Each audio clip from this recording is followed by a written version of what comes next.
मैं अपनी उम्र के 40वें साल पर था और यह आज से लगभग 28 साल पहले की बात है।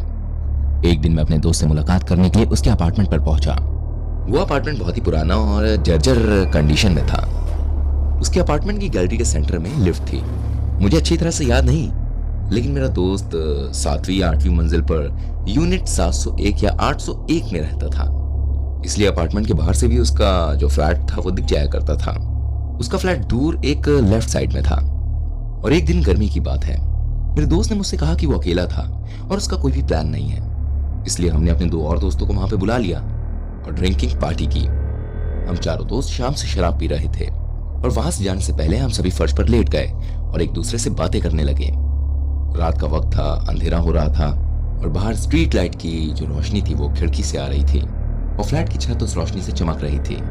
आई थिंक अपार्टमेंट के फर्स्ट फ्लोर पर स्ट्रीट लाइटें लगी हुई थी मेरे ख्याल से। हम सभी छत की ओर देख रहे थे और एक दूसरे से बातें कर रहे थे और अचानक वो सफेद छत एकदम काले रंग में बदल गई, मानो किसी ने कुछ ढक दिया हो।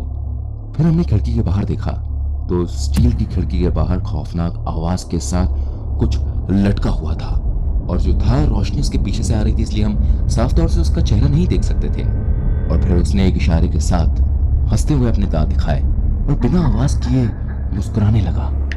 उस समय हम सारे के सारे बहुत ज्यादा चौंक गए थे। हमने बात करनी बंद कर दी थी और एकदम चुप्पी के साथ हम लोग मानो जम गए थे। अचानक से हम में से किसी ने एक शराब की बोतल उठाई और उस बोतल को लेकर खिड़की की ओर भागा उसे मारने के लिए। मार डालो उसको।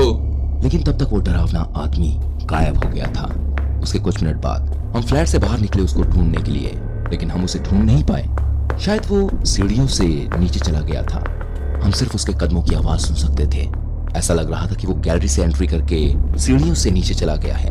अब अगर हमें उसे ढूंढना था तो सीढ़ियों से नीचे जाना ही एक तरीका था।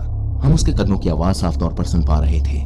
ऐसा लग रहा था कि वो पहली मंजिल पर उतरा है और घूम रहा है। और फिर हमने उसकी तलाश करनी यहाँ से वहां शुरू कर दी।